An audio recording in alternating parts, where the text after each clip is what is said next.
sa akin lang bilang isang Muslim. Gusto ko itutok yung lahat yung tabira sa akin. Ang gusto kong sabihin, diretso to kay Presidente. Ito ang tandaan mo, Bongbong Marcos bangag. Walang bangag na hindi nakulong. Tandaan mo yan. Baliktaran, makukulong kayong lahat. Lahat kayong mga pamilya Marcos. Assalamualaikum warahmatullahi wabarakatuh. Allahu Akbar! Hanggang sa huling batak ng aming bubo. Sa Zamboanga at hindi lang ito ay patuloy na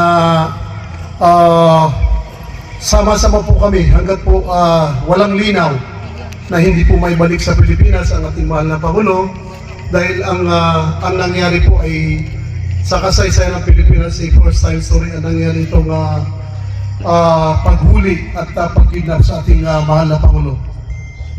So, pamunta na Sir Phil. Hindi ko sa Ayun, Sir Bong, natatanong na po namin yung ibang question kay Imam kanina. Yes, Ito lang po, Sir Bong, ano po yung magiging parang advice mo kay Torre, no? Sa mga pangyayaring ginawa niya kay Tatay Digong? Napakalinaw. At itong ilang araw naman ay meron tayong inquiry investigation sa Senate. Okay po. Ini-emphasize yung law, yung constitutional, halos nagkaka-divide na yung mga nandoon. Kitang-kita po yung violation ng ginawa ni Torre, itong PNP. Lahat naman siguro ay nakakalam sa batas, ay yung sinasabi ni General Torre ay mandato ng kanyang kagustuhan at kung sino man ang nag-uutos sa kanya. At alam po na sambayan ng Pilipino na ang nag-uutos sa kanya, ang presidente ngayon na kasalukuyan na bangag. Kasi hindi nila binigyan ng pagkakataon ang batas sa Pilipinas. Ano ang gagawin sa Republika na isang malayang bansa na ang batas ay demokrasya? Ginawa nila ngayon yung democracy policies ay ginawa nilang disgrasya sa gusto nilang labanan. Napakalinaw po yan. At kung makikita niyo, binabanggit ni Senator Amy, tinatanong nila yung paghuli ba nung sinasabi na warrant of arrest, galing ba yun sa red tag o galing sa confusion na hindi tinutukoy yung paghuli sa isang taong wanted. Dalawa yun yung batas na sinasabi ron. Yun naman ay naiintindihan ng buong sambayan ng Pilipino dahil nakatutok tayo sa investigation sa Senate. Malinaw na si General Torre ay ginawa niyang sariling desisyon yung hakbang na ginawa niya. Nakakita ba kayo na huhulihin mo ang isang Pangulo ng Pilipinas na gumawa ng isang kabutihan, hiaharas mo?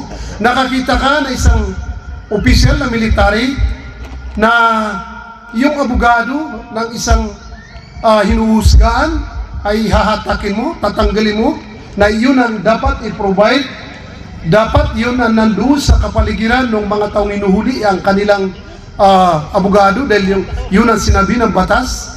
Kita-kita yung ginawa niya, paghahatak niya sa mga tao, lagi siya ikot ng ikot, hihilain niya ang ating dating Pangulo. Sobra, hindi na siya matatawag na opisyal. Ang tawag talaga sa kanya naging tangang opisyal dahil dun sa pananaw niya sa kagusto na nagutos sa kanya. Sir, gaano po kalalim ang suporta ninyo sa ating dating Pangulong Duterte at bakit po? Malalim po talaga ang suporta, hindi lang kami mga kapatid ng mga Muslim. Nakita ho nyo, sa tagal itong pamilyang ito, lalo-lalo na ho, unay ko na sa aming mga Muslim, gumanda ho ang buhay namin dito sa Mindanao. Gumanda ho ang buhay dito sa Davao ng mga Muslim. At ngayon lang ho kami nakatikim na totoong batas, yung BARM. Kung matatandaan nyo, draft pa lang ng mga unang presidente, yung Bangsamoro Bisiklo, ay nagkakaroon na kami ng problema. Maraming debate sa Kongreso, maraming debate sa Senate, pero nung umupo ang ating mahal na Pangulo si Duterte, nakita nyo naman kung gaano naging napakaganda ang batas na ginawa sa aming mga muros dito sa Mindanao. Kaya yung utang na loob namin sa kanya, hindi mo matatawaran. Dahil ang tingin niya sa bawat Pilipino, hindi lang sa Muslim, ay kapamilya niya. Nandoon yung tulong niya, nandoon yung pinangatawan nila yung pangangailangan ng mga tao. Alam po ninyo ba ang ginawa niya sa mga Muslim? Wala pong gumawa na ninumang opisyal, ninumang mga naging dumaan na presidente sa Republika ng kasaysayan ng Pilipinas. Ang mga madrasa, sinasahuran ng mga imam at mga ustads. Nagbibigay ng paral sa mga kabataan sa mga Islamic institution. Nagbibigay ng pag-hajj na libre sa mga Muslim. Saan kayo makakita ng ganitong mga tao na kapag ganitong araw ng Ramadan, halos ang pagkain sa mga simbahan, sa mga community ng mga Muslim ay halos po puno. Mayroon bang gumawa sa aming mga Muslim? Dito ho namin nakita yung karapatan ng mga Muslim bilang isang mga Pilipino na yung ginawa ng ating mahal na Pangulo si Tatay Digong ay hindi po ginawa ng mga ibang dumaan na presidente sa Pilipinas. Yun po yung tanong nyo na kung kami ay talaga dadalhin sa kamatayan para lang may balik siya, kung kami ay dadalhin sa kamatayan para lang po ipaglaban ng batas na ginawa sa kanya, nilabag ay nandito po kami lahat. At dito po sa Davao, ito po ang nangunguna rito talaga sinusuportahan niya. Alam po natin ito, yung kapatid natin, yung una-una naging deputy mayor po dito sa Davao City, si Randy Usman, tumakbo po itong gobernador, ang kanyang pamilya, yung kapatid niya si Wating, ang kanilang pamilya, ay halos araw-araw nandito sa mga lansangan. Umiiyak sila. Kaya po nandito kami, ipinakikita po namin na sama-sama po kami. Hindi po kami matutulog para po maipakita na ang bansa sa Pilipinas ay nahihurakan.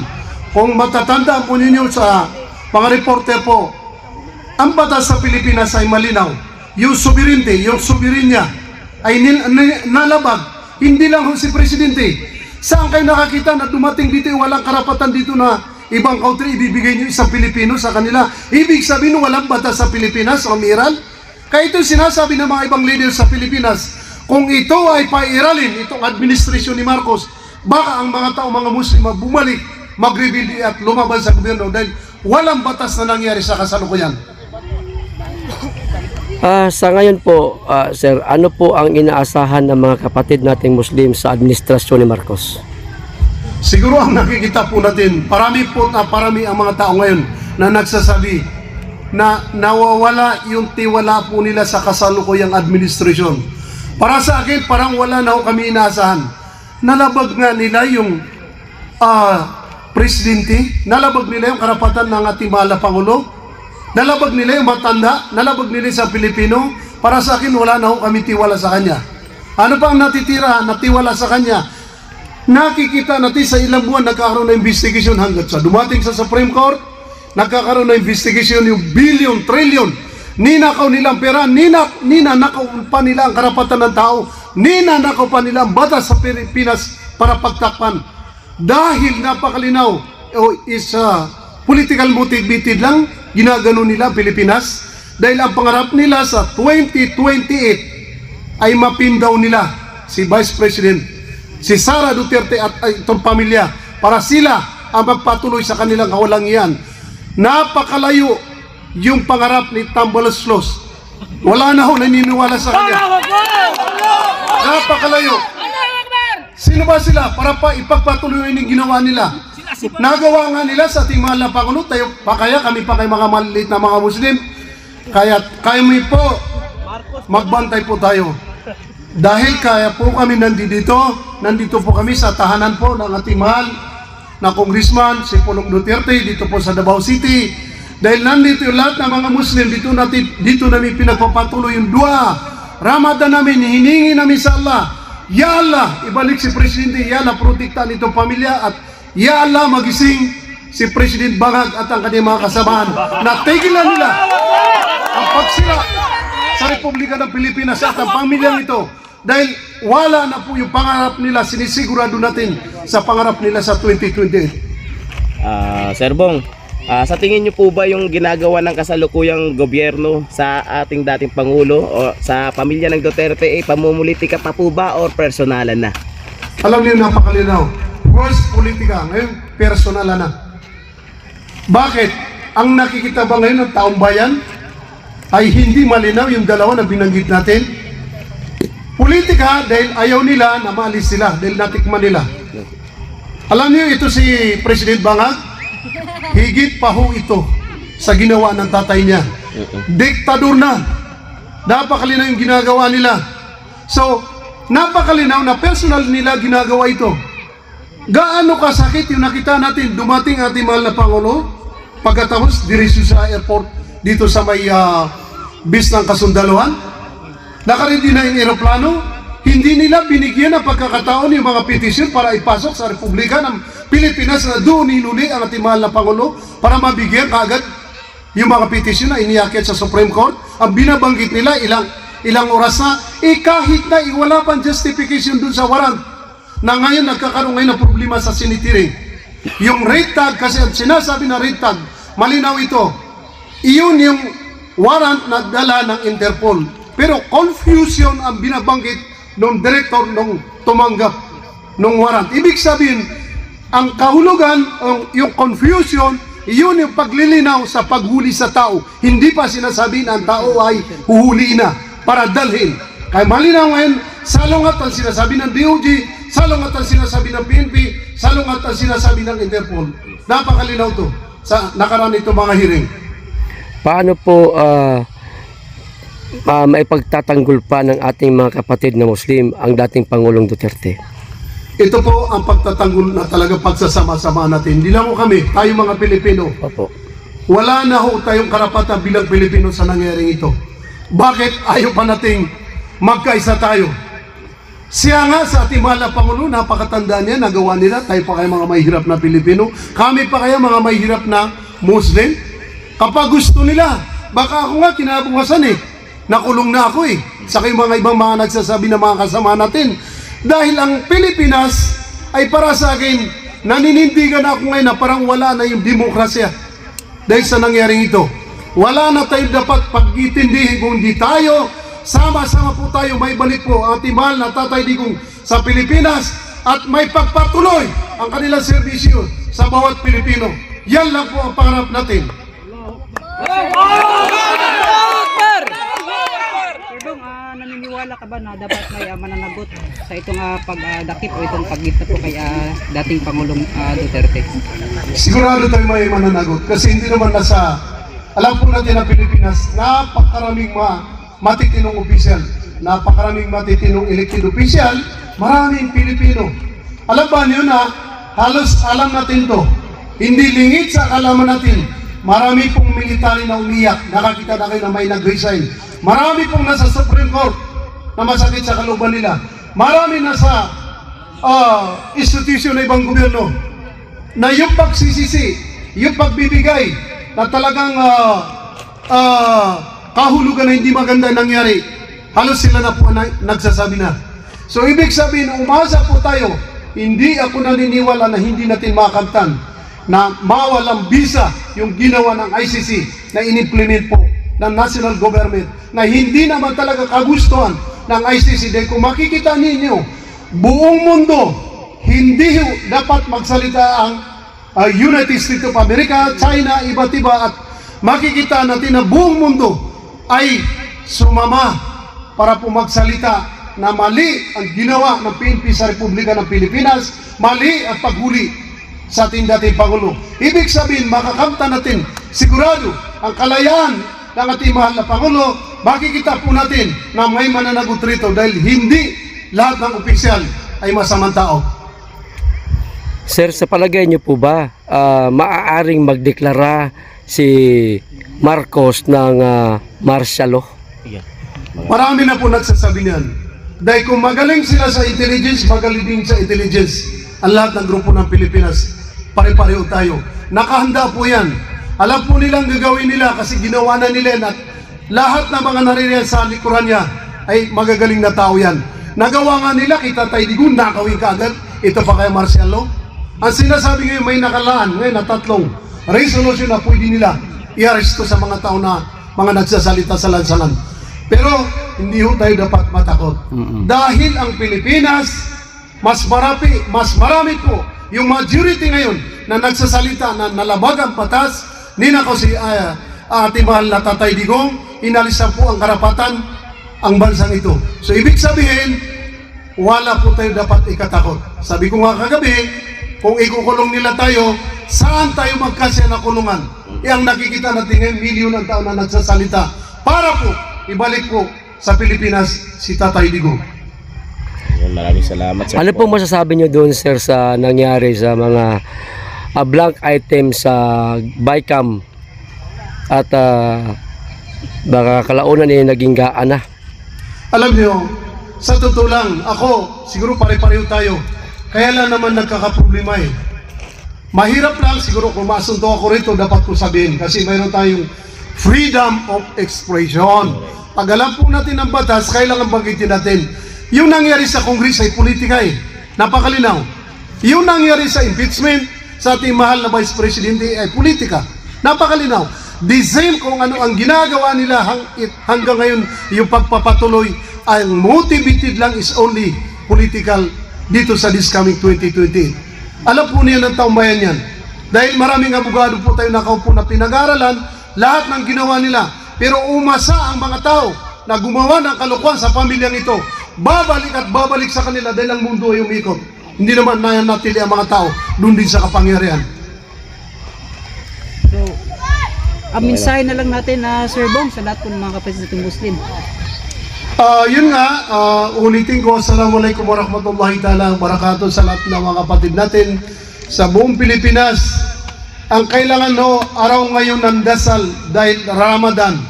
Naka 16 days na kami o 14 days, Gobernador? 21. Gob, dito ka? 21 days na. Dito ka? Kasi itong natitira po, kasi kung mga 14 days, ay patuloy pa po ko ganito. Magdadarasal kami sa iba't ibang lansangan sa Davao, iba't ibang lansangan po sa buong Pilipinas, sa buong kapuluan. At kitang-kitaw, hindi ho kami mananahimik hanggat walang katarungan. Presidente at si Vice President sa ginagawa nila. Yung impeachment na sinasabi nila, makikita niyo nila kung anong patuloy dyan sa resulta ng impeachment. Isa na lang po, sir, isa na lang po. Kung meron po kayong mensahe kay Marcos, ano po ang magiging mensahe ninyo? Ang mensahe natin kay Marcos sa ating presidente, maging matiyag siya sa likod niya. Ayun. Alam po natin na mayroon siyang kabaitan sa bawat Pilipino. Pero nananaig sa kanila yung politika, nasusulsulan siya, nawawala sa kanyang katinuan dahil dun sa bangag siya, kaya po na pagdesisyon na yan. Yan ang totoo niyan. Mabuting tao po yan mga yan. Kaya lang, dyan sa political motivated nila, kaya po nila nagagawa ito personal na mga bagay para po sirain ang Pilipinas, sirain ang tao, sirain ang bawat Pilipino sa kasalukuyan. Maraming salamat po, sir. Si Deputy. Si Deputy, baka may Yes, Si Deputy. Bigyan po natin ng pagkakataon po ang ating kapatid si Deputy Mayor, Sige po. si Randy Usman at yung mga ibang leader po natin, mga presidente po sa Davao din, araw-araw po walang tulugan nito. Alam mo yung sinasabi nila bayaran ng mga tao rito? Magtanong ko kayo, kanya-kanya. Ngayon nga, kumain ng mga tao rito, saging lang at saka, para lang magkaroon lang po kami na pagkakaisa. Wala pong bayaran dito. Sariling gasto sa lahat ng dumarating rito, itong libong-libong mga tao. Ito po ang ating Deputy Mayor po ng Davao City.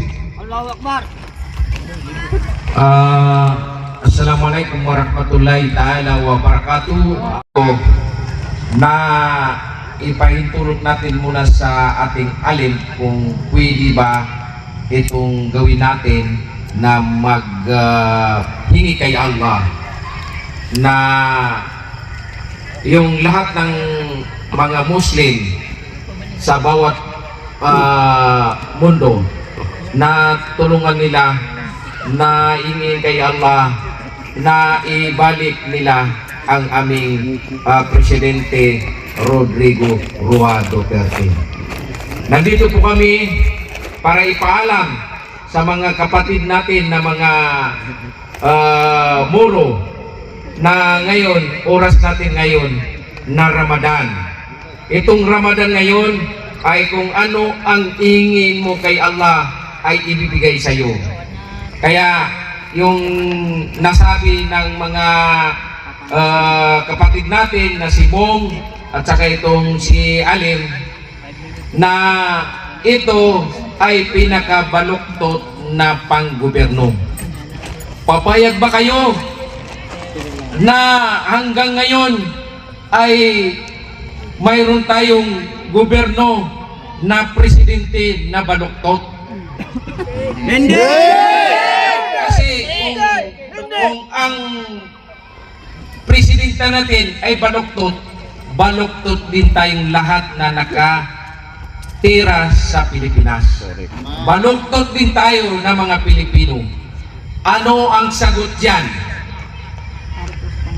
Paalisin natin, hingi natin sa kanya na graceful exit ka na lang para manaig ang mga Pilipino na lahat ng gusto nila para maghanap buhay, makapagtrabaho, at importante yung ekonomiya natin sa Pilipinas na umaakyat.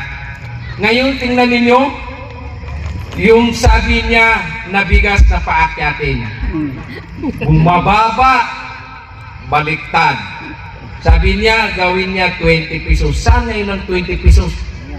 60 pesos na ngayon. Triple, ha?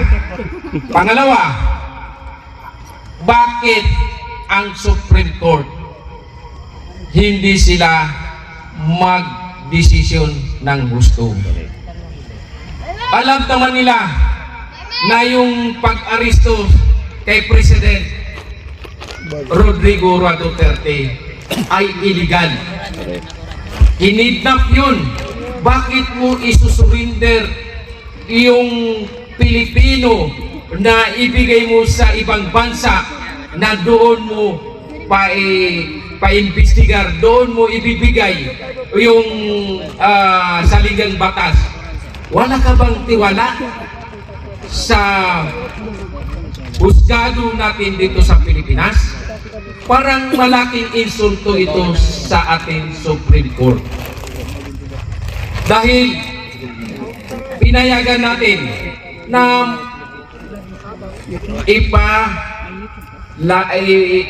ipalo natin ang ating Presidente Rodrigo Duterte.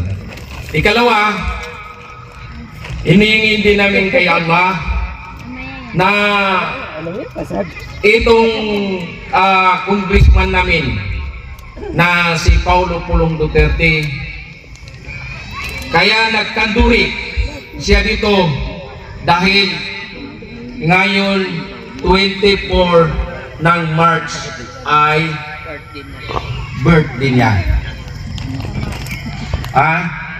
Sa amin na mga Muslim, pagpasok ng 6 o'clock ng gabi ay automatic na yun pumasok yung 24 March 24. Yung sa iba naman na kwan, hijra, yung sa calendar sa anong tawag yun? Yung calendar sa kwan is 12 o'clock bago papasok yung 24. Iyon. Kaya Tatay Digong, President Rodrigo Duterte, hindi ka po nag-iisa. Nandito po ang lahat ng mga kapatid mo na mga muro. Nandito si Sarin Alvarez, nandito siya ngayon, dumating. Galing yan sa Basulta. Kasama niya yung mayor na nandito ngayon. Tingnan ninyo, paano mahal ng muro ang ating President Rodrigo Duterte. Allahu Akbar! Kaya sabi naman, nandito naman yung mga community leaders natin na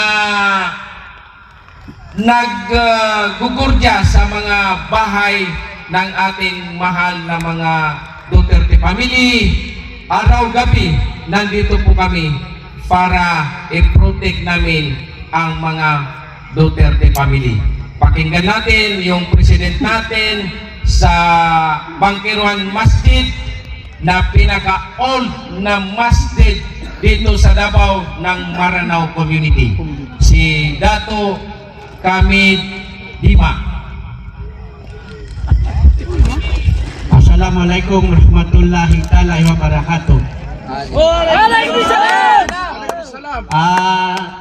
Kami dire sama sa gingon ni Alim, si Director Bong Alonso, si Gob, nga amuang pag tipon-tipon dire, walay lain nga tuyo namo, pag-ampo nga unta, si Tatay Digong, mabalik dire sa Davao.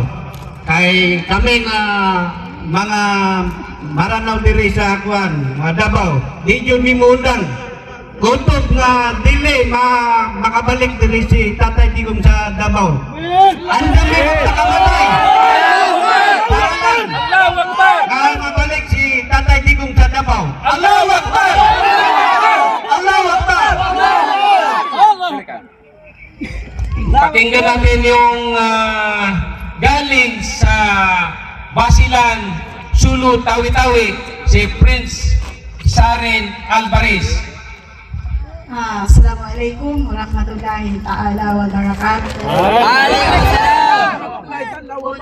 Una-muna pasasalamatan natin si Allah sa pagbigay sa atin ng bukas na isipan, lakas ng katawan at tamang pag-iisip sumulong sa kabutihan ng lahat. Kahit ano ba ang mga problema natin ngayon. So ngayon, nandito kami, galing pa kami ng Masulta para makiramay, tumulong, sumuporta sa aming mahal na Tatay Digong. Kahit gaano kalayo, gastos namin ito huwag magsabi na bayad. Kahit kailan, gumagastos kami para sa mahal namin Tatay Digong. So yun lang ang hiling namin. Sa buwan ng Ramadan, alam natin, napakabisa. Lalo na ang Laylatul Qadar. Ito po ang oras, lahat kami mga Muslim sa buong Pilipinas nagkakaisa para sumuporta, para magdua sa Laylatul Qadar, para makauwi ang pinakamamahal naming Tatay Digong. Allahu Akbar! Dahil alam ko, makakauwi si Tatay dahil nasa puso ng bawat mamamayang Pilipino. Mahal na mahal namin po ang Tatay namin. Ang masasabi ko lang po sa administration ngayon, sana po mapagmatsyag. Sana po lumingon, sana tumanaw ng utang na loob. So, maraming salamat kay Dip Rande sa pagtawag, kahit gaano kalayo, basta si Dip, darating kami. Kasi si Dip, ang kasama namin mula noon, since 2015, hanggang ngayon, narito pa rin kami, hindi natitinag. Hanggang sa huling patak ng aming dugo. Susuporta kami. Hindi po kami aatras hanggang sa kamatayan. Ito naman yung representative natin sa Kalinan, Maranao Community Leaders na makinig bakit nandito kami. Nahmadu wa nusallimu ala rasulil karim. Amma ba'd. Assalamualaikum warahmatullahi wabarakatuh. Bago ko magsimula, pwede humingi ako ng 3 takbir. Allahu Akbar! Allahu Akbar!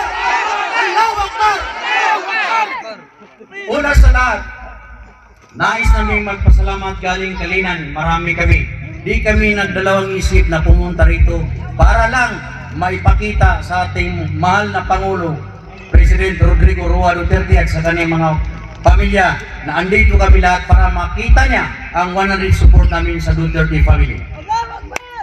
At saka gusto ko muna magpasalamat kay Sir Bong at sa ating Deputy Randy Usman at sa lahat ng mga community leaders na hindi nagdalawang isip na pumunta rito para maipakita ang totally 100% suporta sa Duterte. Sa akin lang, bilang isang Muslim, gusto ko itutok niyo lahat yung kamera sa akin. Ang gusto kong sabihin, diretso to kay Presidente. Ito ang tandaan mo, Bongbong Marcos bangag. Walang bangag na hindi nakulong. Tandaan mo yan. Baliktaran, makukulong kayong lahat. Lahat kayong mga pamilya Marcos. Assalamualaikum warahmatullahi wabarakatuh. Galing! Woo! Galing! Maraming salamat po sa lahat at iba't ibang mga leaders kasi na nandito, iba't ibang mga sito. At ito walang tulugan. At ang karamihan dito umuwi alas 5 na, alas 6 na at papalit naman yung mga iba. Dahil patuloy ito hanggat sa walang maging resulta. Pero tandaan ninyo, wala ho kaming action na radical. Ang ginagawa lang namin, dasal, nagpaparami kami, nanawagan tayo na ibalik ang batas, ibalik po ang katotohanan na nagawa po ng ating Presidente Bangag dahil ito ay tanda ng binanggit ng imam, yung pare, na walang bangag na hindi nakukulong. Maraming salamat. Sige Maraming tayo, Sir salamat. Bong. ICC Duterte, bring him home. Saan si, mayroon tayong isang imam na magsasalita rin dito. Yung mga imam ay pare sa ating mga kapatid na Katolik. So kung makikita niyo lahat ng sektor na dito, ang karamihan dito, taga-mosque, taga-simbahan, pero ay parami ito na parami. Dahil nakikita namin halos lahat ng dumarating puno ang sasakyan, puno at iba't ibang yung isang presidente dito sa community, nasaan siya? Matendo, community priest ng Barangay Wangan, Kalinan. Dagdag ko lang sa yung sinasabi ng mga kasama natin. Dahil ang mga pamilya ng presidente natin ngayon. Ito sa akin lang ito. Huwag na tayong magpalinlang. Correct. Kasi kung ano yung bunga, ganun din yung anong puno, ganun din yung bunga. Makita natin ngayon sa social media, sa mga TV, hindi ba kapatid niya si Amy? Naku, parang Duterte talaga. Pero huwag tayong magpalinlang kasi pandang yan. Kinukuha lang yung ating mga simpatya. Correct. Kinukuha lang niya yung ating mga simpatya. Paas-ip yan. Kung talagang linilitis niya yung mga general niyo, si Turi, kung talagang totoo kung talagang totoo siya, ikasuhan na lang niya, huwag na iimbestigahan. Halata na kasi. Kaya pag-isipan natin mabuti, huwag tayong magpalinlang kasi isa din yan sa mga Marcos.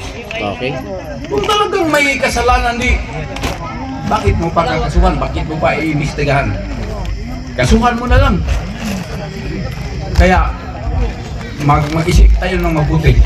Huwag tayong magpalinlang kasi pare-pareho lang yan. Pare-pareho lang yan ng mga pamilya. Pamilya din yan sila. Kaya yun sa akin. Maraming. Magkuhan tayo. Magkuhan tayo. Tulungan. Magtutulungan tayo. Huwag tayong magpalinlang ng ano pa. Yun lang. At assalamualaikum warahmatullahi ta'ala wa barakatuh. Maraming salamat at maraming salamat po dahil oras na para magdasal kami. Dahil kung makikita nyo, thousands na nandito ngayon. Dahil mag-upisa kami ng dasal ng First Song Aisa, then Tarawih, then tuloy-tuloy ito hanggang umaga po. So nandito po yung imam, pasensya po kayo dahil umpisa na po ng wakto. Ang ibig sabihin ng wakto, ito po yung time para mag-umpisa po kami sa prayer ng Aisa. Kasi ang mga Muslims, 5 times a day ang prayer. Pero ang Ramadan, nandun yung Tarawih at saka yung mga sunat at patuloy po yung dasal namin. Nandito po kami para sa isang pagdadasal. Hindi po kami radical na aksyon na ginawa nila. Kami po ay kasamahan din ng Allah, ang Panginoon. Lahat po tayo ay dasal lang po dahil hindi po tayo naniniwala na ang kadimonyohan ay mananaig po sa Panginoon. Maraming salamat po sa ating lahat. Wassalamualaikum warahmatullahi ta'ala wabarakatuh. Amen.